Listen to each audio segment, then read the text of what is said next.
Hello बच्चों, कैसे हैं आप सब। आप सबों का एक बार फिर से स्वागत है मेरे इस यूट्यूब चैनल में। और आज की इस वीडियो में हम लोग क्लास 8 के विज्ञान का एक बहुत ही इंपॉर्टेंट चैप्टर पर चर्चा करेंगे जिसका नाम है सूक्ष्म जीव, माइक्रो ऑर्गेनिज्म। और आज की इस वीडियो में हम लोग किन किन टॉपिक्स पर चर्चा करेंगे, सबसे पहले हम लोग उसको देख लेते हैं। हम लोग बात करेंगे सूक्ष्म जीव क्या होते हैं, सूक्ष्म जीव कितने प्रकार के होते हैं, सूक्ष्म जीव कहाँ पाए जाते हैं, सूक्ष्म जीव हमारे लिए लाभदायक हैं या हानिकारक हैं, सूक्ष्म जीव से मनुष्यों और पेड़ पौधों में कौन कौन से रोग होते हैं। साथ ही साथ हम लोग चर्चा करेंगे कि सूक्ष्म जीवों का वाणिज्यिक उपयोग क्या है, व्यापारिक उपयोग क्या है। तो चलिए हम लोग वीडियो को शुरू करते हैं। सबसे पहले हम लोग जानेंगे कि सूक्ष्म जीव क्या होते हैं। सूक्ष्म जीव हम लोग कहते किसे हैं, तो हम अपने आसपास बहुत प्रकार के जीवों को देखते हैं। कुछ जीव छोटे देखते हैं, कुछ बड़े बड़े जीवों को देखते हैं, जैसे हाथी हो गया, व्हेल हो गया, ये सब कुछ बड़े बड़े जीव हैं। कुछ बहुत छोटे जीव होते हैं जिनको हम अपनी आँखों से डायरेक्ट नहीं देख सकते हैं। उनको देखने के लिए विशेष प्रकार के यंत्र की आवश्यकता होती है। आवर्धक लेंस की सहायता से उन्हें देखते हैं या फिर सूक्ष्मदर्शी की सहायता से उन्हें देखते हैं। तो इस तरह के जितने भी जीव हैं जिनको हम डायरेक्टली अपने आंखों से नहीं देख सकते हैं, बल्कि उनको देखने के लिए किसी विशेष यंत्र की आवश्यकता पड़ती है, उन्हें हम लोग कहते हैं सूक्ष्म जीव। तो हम इसको परिभाषित कैसे करेंगे, हम बोल सकते हैं कि वैसे जीव जो अत्यंत छोटे हैं, जिन्हें हम खुली आंखों से नहीं देख सकते हैं, इन्हें देखने के लिए हमें सूक्ष्मदर्शी, जिसे अंग्रेजी में माइक्रोस्कोप कहते हैं, उसका प्रयोग करना पड़ता है। तो इस तरह के जीवों को हम लोग सूक्ष्म जीव कहते हैं, जैसे अमीबा, पैरामीशियम इत्यादि बहुत सारे जीव हैं जो सूक्ष्म जीव के अंतर्गत आते हैं। आप मेरे स्क्रीन पर सारा चीजें देख सकते हैं। हम लोग अब देखते हैं कि सूक्ष्म जीव कितने प्रकार के होते हैं। देखिए, यूँ तो सूक्ष्म जीव बहुत प्रकार के होते हैं, लेकिन हम लोग को क्लास 8 का जो सिलेबस है उसके अंतर्गत हमें जितना पढ़ना है उसके अनुसार हम सूक्ष्म जीवों को 4 वर्गों में बांटते हैं। पहला जो वर्ग होता है उसे हम लोग कहते हैं जीवाणु वर्ग, दूसरा हमारा वर्ग है कवक वर्ग, तीसरा हमारा वर्ग है प्रोटोजोआ और चौथा हमारा वर्ग है शैवाल। तो ये मुख्य रूप से 4 वर्ग में बांटे गए हैं। आप इन चारों वर्ग का अंग्रेजी नाम भी आप हमारे स्क्रीन पर देख सकते हैं, ठीक है। अब देखिए, इसमें चारों वर्ग का मैं थोड़ा थोड़ा आपको इंट्रोडक्शन दे रहा हूँ। सबसे पहले जीवाणु। जीवाणु में कौन प्रकार के सूक्ष्म जीव आते हैं आप मेरे स्क्रीन पर देख सकते हैं। देखिए, इसमें जीवाणु में है एक स्पाइरल जीवाणु और एक होता है छड़नुमा जीवाणु, यानी कि छड़ के यानी आकार का लंबे लंबे जीवाणु। तो इस तरह का जीवाणु का आप दोनों का चित्र मेरे स्क्रीन पर देख सकते हैं। दूसरा प्रकार का जो सूक्ष्म जीव है कवक, वो आप देख सकते हैं स्क्रीन पर।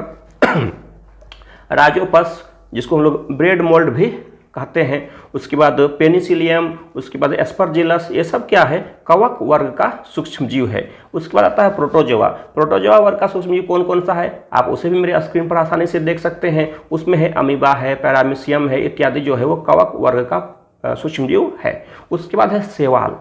शैवाल में कौन कौन सा आता है आप देख सकते हैं, क्लेडोमोनास है, अस्पायरोगायरा है, ये सब जो सूक्ष्म जीव हैं ये शैवाल वर्ग के अंतर्गत आते हैं। इसके अलावा भी एक और सूक्ष्म जीव है जो बहुत सूक्ष्म होता है, जिसको हम लोग वायरस के नाम से जानते हैं। आप अभी जानते होंगे कि पूरा विश्व कोरोना वायरस से संक्रमित हो रहा है, ये भी एक प्रकार का वायरस है। तो वायरस भी सूक्ष्म जीव होते हैं।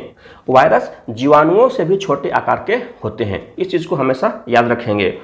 अब हम लोग देखते हैं कि सूक्ष्म जीव जो होते हैं वह कहाँ कहाँ पाए जा सकते हैं। तो देखिए, अगर इस पर हम लोग चर्चा करें तो एक तरह से यूँ कह सकते हैं कि सूक्ष्म जीव सभी जगह पाए जाते हैं। वायु में, जल में, पृथ्वी में, दलदल में, पहाड़ में, जंगलों में, किसी जीव के शरीर में, सभी जगह सूक्ष्म जीव पाए जा सकते हैं। तो मुख्य रूप से अगर हम बात करते हैं किन किन जगहों पर ये पाए जाते हैं, तो आप मेरे स्क्रीन पर देखिए, मैंने कुछ जगहों को लिखा है कि सूक्ष्म जीव सभी जगहों में पाए जाते हैं। वायु में, जल में, सभी सतहों पर तथा सभी जीवित वस्तुओं में। ये ठंड और गर्म स्रोतों में हर परिस्थिति में रह सकते हैं। सूक्ष्म जीव मरुस्थल में रह सकते हैं, दलदल में रह सकते हैं, मनुष्य सहित सभी सजीवों के शरीर के अंदर भी पाए जाते हैं।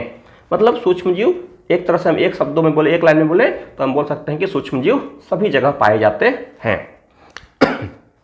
अब एक इम्पॉर्टेंट चीज़ है, एक बहुत ही इम्पॉर्टेंट चीज़ हम लोग चर्चा करेंगे कि सूक्ष्म जीव जो है वो हमारे लिए लाभदायक है या हानिकारक है। देखिए, हर एक चीज़ का दो पहलू होता है।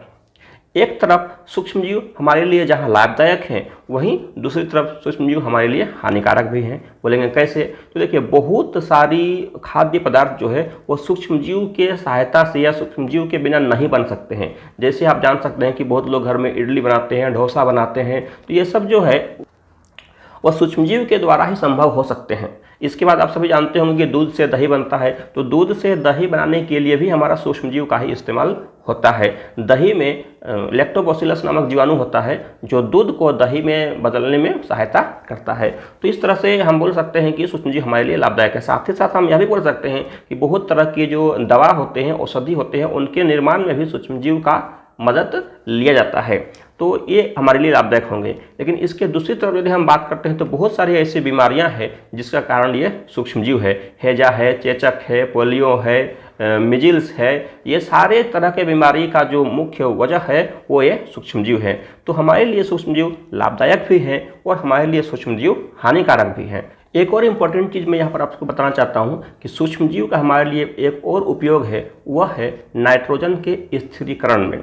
यह क्या होता है, जितने भी दलहन टाइप के पौधे हैं जैसे मटर का पौधा, चना का पौधा, उन सभी पौधों की जड़ में गांठ होते हैं या फूले फूले जगह होते हैं। वहाँ पर राइजोबियम नाम का जीवाणु होता है जो वायुमंडल में उपस्थित नाइट्रोजन को नाइट्रेट में बदलने का काम करता है। और वायुमंडल में उपस्थित नाइट्रोजन को नाइट्रेट में बदलने की जो प्रक्रिया होती है उसको हम लोग कहते हैं नाइट्रोजन स्थिरीकरण, नाइट्रोजन फिक्सेशन। तो यह भी हमारा एक सूक्ष्मजीव का बहुत ही इम्पोर्टेंट रोल है। तो अभी हम लोगों ने चर्चा किया कि सूक्ष्मजीव हमारे लिए लाभदायक और हानिकारक हैं। अब देखिए मैं बात करता हूँ, हानिकारक अगर है तो इससे बहुत तरह के रोग होते हैं, बहुत तरह के रोग उत्पन्न होते हैं। तो मनुष्यों में इसमें कौन कौन से रोग उत्पन्न होते हैं उसका हम लोग चर्चा करते हैं। मतलब सूक्ष्मजीव से होने वाले रोग कौन कौन से हैं। देखिए सूक्ष्मजीव से होने वाले रोग, कुछ रोग हैं जो मनुष्यों में होते हैं, मतलब जीव जंतुओं में होते हैं, और कुछ रोग हैं जो पेड़ पौधों में होते हैं। पहले हम लोग बात करेंगे कि मनुष्यों में होने वाले कौन कौन से रोग हैं। आप मेरे स्क्रीन पर पीछे देख सकते हैं कि बहुत सारे रोग का नाम इसमें लिखा हुआ है। आप देखिए यहाँ पर एक चार्ट बना हुआ है, इस चार्ट को मैंने एनसीईआरटी के बुक से लिया है। आप देख सकते हैं यहाँ पर सबसे पहले है क्षय रोग। क्षय रोग जिसे हम लोग टीबी भी कहते हैं, और क्षय रोग का जो मुख्य कारण है वह क्या है, जीवाणु है। जीवाणु के द्वारा क्षय रोग होते हैं। और संचरण का तरीका कैसे यह फैलता है, तो क्षय रोग फैलता है वायु से। और इस तरह के रोगी के लिए बचाव का उपाय आप यहाँ पर देख सकते हैं कि उस तरह के रोगी के रोग से बचने का क्या उपाय है। तो रोगी व्यक्ति को पूरी तरह से अन्य व्यक्तियों से अलग रखना चाहिए। रोगी की व्यक्तिगत चीज़ों को, जैसे उसके कपड़े हो गए, उसके गिलास हो गए, उसके प्लेट्स हो गए, उसके बेड हो गए इत्यादि को अलग रखना चाहिए। और सबसे इंपॉर्टेंट चीज़ है उचित समय पर टीकाकरण, यानी कि वैक्सीनेशन बहुत बहुत बहुत जरूरी है। उसके बाद है खसरा, जिसे हम लोग मिजिल्स भी कहते हैं। आप देख सकते हैं यहाँ मिजिल्स का मुख्य कारण क्या है, वायरस है। और इसके भी संक्रमण का जो तरीका है वह वायु से ही फैलता है। और बचाव के लिए क्या करेंगे, आप यहाँ जो लिखा हुआ है वही इसके लिए भी है। चिकन पॉक्स, जिसे हम लोग बहुत लोग कॉमन भाषा में चेचक भी कहते हैं, और गांव वगैरह में इसे माता के नाम से भी जाना जाता है। तो इसका भी मुख्य कारण हमारा है वायरस। वायरस से ही चिकन पॉक्स होता है, यानी कि चेचक होता है। और या तो इस सीधे संपर्क से हो सकता है या यह भी वायु से एक जगह से दूसरी जगह फैलता है। उसके बाद है पोलियो। पोलियो एक समय का बहुत ही भीषण रोग हुआ करता था। अभी तो भारत में लगभग पोलियो की संख्या बहुत बहुत कम हो गया है। तो वायरस, पोलियो का भी कारण है वायरस, जिसे हम लोग विषाणु कहते हैं। और यह भी वायु और जल के द्वारा फैलता है। तो ये मुख्य रोग थे। अब देखिए और भी बहुत सारे रोग हैं जो जिससे फैलते हैं, जैसे हैजा है, टाइफाइड है, हेपेटाइटिस ए है, मलेरिया है। हैजा किससे होता है, जीवाणु से। इससे अक्सर क्वेश्चन पूछा जाता है कि हैजा के रोग कारक सूक्ष्मजीव का नाम क्या है, तो हैजा होता है जीवाणु के द्वारा। और हैजा होने का जो मुख्य कारण है वह है खराब भोजन या खराब पानी, मतलब गंदे जल या गंदे भोजन, या अगर भोजन खराब हो चुका है उसका हम सेवन करते हैं तो उससे हमारा हैजा होने का संभावना बहुत ज़्यादा होता है। और एक टाइफाइड एक प्रकार का बुखार होता है जो एक स्टेज पार करने के बाद ये बहुत खतरनाक हो जाता है। और टाइफाइड का जो मुख्य कारण है वो है गंदा जल। अगर हम मतलब संचरण का तरीका है वो जल के माध्यम से टाइफाइड होता है। और इसके लिए बचाव का उपाय क्या है, तो व्यक्तिगत स्वच्छता एवं अच्छी आदतों को अपनाना चाहिए। भली भांति पके हुए भोजन करना चाहिए, उबला हुआ पानी पीना चाहिए, और सबसे इम्पोर्टेंट समय पर टीकाकरण करना बहुत ही जरूरी है। हेपेटाइटिस ए वायरस से फैलता है। इसका संचरण का जो तरीका है वह जल है। और इसके लिए बचाव का उपाय है उबले हुए जल का प्रयोग करना और टीकाकरण यानी वैक्सीनेशन। मलेरिया, आप सभी जानते होंगे मलेरिया भी एक प्रकार का बुखार ही है। और यह जो रोग जो मतलब मलेरिया भी एक प्रकार का बुखार ही है। और रोग कारक सूक्ष्मजीव का नाम है प्रोटोजोआ। और यह जो संचरण का जो तरीका है यह मच्छर के काटने से होता है। मादा एनोफिलीज मच्छर जो होता है उसके वजह से मलेरिया होता है। और इसके लिए बचाव का उपाय क्या है? मच्छरदानी का प्रयोग करें, मच्छर भगाने वाले रसायन का प्रयोग करें, कीटनाशक का प्रयोग करें, आसपास साफ सफाई रखें, कहीं पर जल जमाव नहीं होने दें और जितना हो सके स्वच्छ रहें। यही इसके बचाव का उपाय है। तो ये सब चीज़ क्या था? मनुष्यों में होने वाले कुछ रोग जो सूक्ष्म जीव के कारण होते थे। अब देखिए, मनुष्यों के अलावा पेड़ पौधों यानी कि पादपों में भी सूक्ष्म जीवों से बहुत सारे रोग होते हैं। आप मेरे स्क्रीन पर देख सकते हैं, यहाँ पर देखिए पादप रोग और सूक्ष्म जीव संचरण का तरीका और उसका चित्र। इस चित्र को भी मैंने लिया है एनसीईआरटी के बुक से। देखिए पादप रोग है नींबू कैंसर, नींबू के पेड़ में ये नींबू कैंसर नहीं, नींबू कैंकर। और इसका जो मुख्य कारण है वो होता है जीवाणु। संचरण का तरीका वायु के माध्यम से फैलता है। आप देखिए यहाँ पर चित्र में देख सकते हैं, नींबू के ऊपर थोड़ा थोड़ा दाग दाग टाइप का हो गया है। तो इस तरह जब हो जाए मतलब समझिए उसमें नींबू कैंकर हो गया है। गेहूं की रस्ट, यह भी एक बहुत ही कॉमन बीमारी है जो अक्सर गेहूं में होता है या गेहूं के पौधों में होता है। और इसका मुख्य कारण है कवक और संचरण का जो तरीका है वायु और बीज। उसके बाद है पादप रोग भिंडी की पीत। यह भिंडी की पीत भी एक प्रकार का बीमारी है, वायरस के कारण यह फैलता है। और संचरण का तरीका कीट के माध्यम से। कीट के माध्यम से मतलब कि अगर जिस पेड़ में जिस पादप में यह रोग लगा हुआ है, अगर उसमें कोई कीट बैठता है, उसके कुछ फल पत्तों को या फूलों को खाता है, फिर वो कीट किसी दूसरी जगह चला जाएगा। तो इस तरीके से रोग एक जगह से दूसरी जगह चला जाता है। तो पौधों में होने वाले मुख्य रोग कौन कौन से थे? नींबू कैंकर, गेहूं की रस्ट और भिंडी की पीत। ये सारे जो रोग हैं वो पौधों में होने वाले रोग थे। अब चलिए हम लोग थोड़ा सा और बात करते हैं कि सूक्ष्म जीव का व्यापारिक उपयोग क्या है, सूक्ष्म जीव का वाणिज्यिक उपयोग क्या है। वाणिज्यिक उपयोग का मतलब हो गया कॉमर्शियल यूज, कि हम सूक्ष्म जीव से क्या ऐसा कार्य कर सकते हैं जो हमारे जीविका के लिए एक साधन के रूप में कार्य करे। तो अभी अभी हम लोगों ने चर्चा किया था कि सूक्ष्म जीव जहाँ हमारे लिए लाभदायक हैं, जैसे लाभदायक किस तरह से हैं कि उससे बहुत प्रकार के औषधि का निर्माण होता है, दवा का निर्माण होता है, खाद्य पदार्थों को सुरक्षित रखने के लिए भी हम सूक्ष्म जीव का उपयोग करते हैं। तो यहाँ पर है इसका वाणिज्यिक उपयोग। देखिए सूक्ष्म जीव का जो उपयोग है वह किण्वन में इसका उपयोग होता है, और किण्वन का उपयोग करते हैं हम लोग शराब बनाने के लिए। तो एक तरह से हम बोल सकते हैं कि सूक्ष्मजीव का व्यापारिक उपयोग है शराब बनाने में, बड़े स्तर पर शराब बनाने में इसका इस्तेमाल होता है, एसिटिक अम्ल बनाने में इसका इस्तेमाल होता है, फल या अनाज के रस का किण्वन करके यानी कि फर्मेंटेशन करके शराब का निर्माण किया जाता है। इसके बाद और इसका क्या उपयोग है, तो सूक्ष्मजीव का उपयोग होता है औषधि बनाने में, दवा बनाने में। बहुत बार आप लोगों ने सुना होगा एंटीबायोटिक्स का नाम, प्रतिजैविक का नाम, तो प्रतिजैविक भी सूक्ष्मजीव के द्वारा ही बनाए जाते हैं। थोड़ा सा मैं यहाँ आपको रोचक जानकारी दे देता हूँ कि बहुत सारे दवाओं के निर्माण के लिए हमारे बहुत सारे वैज्ञानिकों को नोबेल प्राइज़ भी मिल चुका है। जैसे चेचक के टीके का जो खोज किया था वो एडवर्ड जेनर ने किया था, और इसके लिए उन्हें नोबेल पुरस्कार से पुरस्कृत किया गया था। इसी प्रकार से अभी हम लोगों ने कहा कि फल या अनाज के रस को किण्वन करके शराब बनता है, तो किण्वन यानी कि फर्मेंटेशन, तो किण्वन के लिए लुई पास्चर जो थे, लुई पास्चर ने किण्वन की खोज की थी।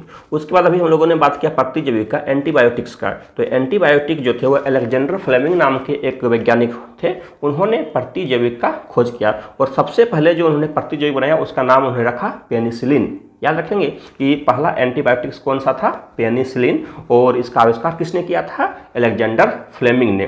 तो इस तरह से हम लोग बोल सकते हैं इसका एक अपना व्यापारिक उपयोग है, वाणिज्यिक उपयोग है, और ये बहुत जरूरी है।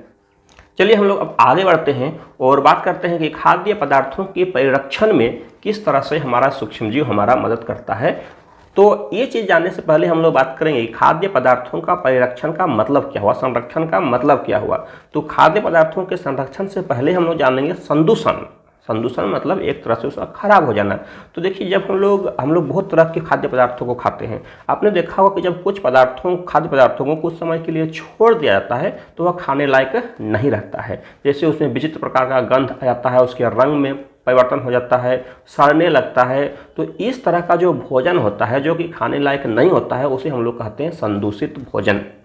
तो संदूषित भोजन का कारण क्या है, यह सूक्ष्मजीव ही इसका कारण है। जब हम किसी खाना को छोड़ देते हैं, जैसे सपोज करिए कि आपने ब्रेड लिया, ब्रेड को नमी वाले जगह पर छोड़ दिया, तो आप देखेंगे कि 1-2 दिन के बाद उसमें हल्का हल्का ब्लैक टाइप यानी काले काले हरे हरे रंग के परत जम जाते हैं। वास्तव में वो क्या है, वो कवक है जो उसमें जम गया है, अब वो खाने लायक नहीं रहा, हम उसको फेंक देते हैं। उसी प्रकार से अगर हम सब्जी या कोई चीज़ बच जाता है और 2-3 दिन के लिए उसको कहीं पर फेंक देते हैं, तो आप वहाँ पर देखेंगे कि फफूंदी टाइप का उग आया। वो फफूंदी भी क्या है, एक प्रकार का कवक है। वो संदूषित हो गया भोजन। तो सूक्ष्म जीव हमारे खाद्य पदार्थों को संदूषित कर देते हैं। जरा हम लोग इसको एक डिटेल से समझते हैं। आप देखिए मेरे स्क्रीन पर लिखा हुआ है, आप देख सकते हैं मेरी स्क्रीन पर, खाद्य पदार्थों का संरक्षण। सूक्ष्मजीव हमारे भोजन को संदूषित कर देते हैं और संदूषित भोजन जो होता है उसका गंध, रंग और स्वाद में परिवर्तन आ जाता है, वह फिर खाने लायक वह नहीं होता है। और खाद्य पदार्थों के संदूषण से बचाव की जो क्रिया होती है उसको हम लोग कहते हैं खाद्य परिरक्षण। यहाँ से एक इम्पॉर्टेंट क्वेश्चन पूछा जाता है कि खाद्य परिरक्षण क्या है। तो खाद्य पदार्थों को संदूषण से बचाने की जो प्रक्रिया होती है उसे ही हम लोग कहते हैं खाद्य परिरक्षण। अब खाद्य परिरक्षण करते कैसे हैं? तो खाद्य परिरक्षण के लिए बहुत तरह के हम रसायन का प्रयोग करते हैं, जैसे नमक का, चीनी का, खाद्य तेल जैसे सरसों तेल हो गया, ऑलिव ऑयल हो गया, नारियल तेल हो गया, उसका सोडियम बेंजोएट है, सोडियम है आदि। ये सब ऐसे पदार्थ हैं जो सूक्ष्म जीवों की वृद्धि को रोकते हैं और रोक करके खाद्य पदार्थों का मतलब संदूषित होने से खाद्य पदार्थों को रोकते हैं। तो हम बोल सकते हैं कि खाद्य पदार्थों का संदूषण रोकते हैं। तो ये सारे तरीका है खाद्य पदार्थों को संदूषित होने से बचाने के लिए। अब जरा हम लोग बात करते हैं एक एक करके कि नमक से हम खाद्य पदार्थों को कैसे संरक्षित कर सकते हैं। देखिए, नमक एक कॉमन सा चीज़ है जो लगभग सभी के घरों में पाया जाता है। नमक का इस्तेमाल हम लोग मांस को या मछली को परिरक्षित करने के लिए करते हैं। आपने देखा होगा कि आज बहुत बार घरों में मछली या मांस जब आता है तो उसमें नमक और हल्दी दे करके उसको रख दिया जाता है। वास्तव में उससे क्या होता है कि नमक और हल्दी देने से वह पदार्थ परिरक्षित हो गया और 5-6 घंटा तक वह आराम से अच्छा से वह रह सकता है या उससे ज़्यादा भी रह सकता है। लेकिन ऐसे ही अगर हम उसको छोड़ देते हैं तो उसमें दुर्गंध उत्पन्न होना शुरू हो जाता है। उसके अलावा हम लोग चीनी से भी परिरक्षित कर सकते हैं। आपने जैम और जेली का नाम जरूर सुना होगा, बहुत सारा भी देखते होंगे टीवी पर प्रचार आता है किसान जैम का। तो जैम और जेली क्या है? वह फलों का ही एक तरह से फलों का रस है या फल ही है उसमें, तो उसमें चीनी डाल करके उसको परिरक्षित करते हैं। चीनी डालने से क्या होता है, वो सूक्ष्मजीव का वृद्धि काफ़ी कम हो जाता है और वो जो खाद्य पदार्थ है वो काफ़ी दिनों तक सुरक्षित रह जाता है। इसी प्रकार से तेल और सिरका के द्वारा भी हम खाद्य पदार्थों को परिरक्षित करते हैं। जैसे आप सबों ने अचार का नाम जरूर सुना होगा। आम का अचार नाम सुनते ही मुंह में पानी आ जाता है। तो जब अचार बनता है तो ध्यान दिए होंगे उसमें पहले उसमें नमक डालते हैं। नमक डाल के उसके अंदर जो पानी होता है उसको बाहर निकाला जाता है। उसके बाद हम उसमें तेल वगैरह मसाला वगैरह डालते हैं। तो इससे क्या हुआ कि तेल से भी हम खाद्य पदार्थों को काफ़ी दिनों तक परिरक्षित करके रख सकते हैं। परिरक्षित करने का एक और उपाय है किसी वस्तु को ठंडा करना, और उसके लिए हम लोग रेफ्रिजरेटर का इस्तेमाल करते हैं, फ्रिज का इस्तेमाल करते हैं। आपने देखा होगा कि अक्सर फलों को, सब्जी को, दूध को हम फ्रिज के अंदर रख देते हैं। तो फ्रिज के अंदर जो टेम्परेचर होता है, तापमान होता है, वो बहुत कम होता है और बहुत कम तापमान में सूक्ष्मजीव का जो वृद्धि होता है वो बहुत कम न के बराबर होता है और वहाँ पर सूक्ष्मजीव वृद्धि नहीं कर पाते हैं, जिसकी वजह से हमारा खाद्य पदार्थ जो है वो खराब होने से बच जाता है। यहाँ पर एक इंपॉर्टेंट चीज़ बताना चाहता हूँ कि आपने अक्सर देखा हो कि आजकल बहुत सारे पैकेट्स वाले डेयरी के दूध मिलते हैं और वो तुरंत खराब नहीं होते हैं। कारण क्या है कि उन डेयरी के दूधों को पाश्चरीकृत करते हैं। पाश्चरीकृत करते हैं इसका मतलब हुआ कि जब डेयरी में दूध पहुँचता है तो उस डेयरी वाले दूध को पहले गर्म करते हैं और गर्म करके अचानक उसको ठंडा कर देते हैं। तो गर्म करके अचानक जो ठंडा करने की प्रक्रिया है उसको हम लोग बोलते हैं पाश्चरीकृत। तो आज की वीडियो में इतना ही। आशा करता हूँ ये वीडियो आपको अच्छी लगी होगी। अगर वीडियो पसंद आए तो इसे लाइक करें और इसी प्रकार की वीडियो पाने के लिए मेरे चैनल को सब्सक्राइब करें। फिर मिलते हैं अगले वीडियो में एक नए टॉपिक के साथ। तब तक के लिए जय हिंद।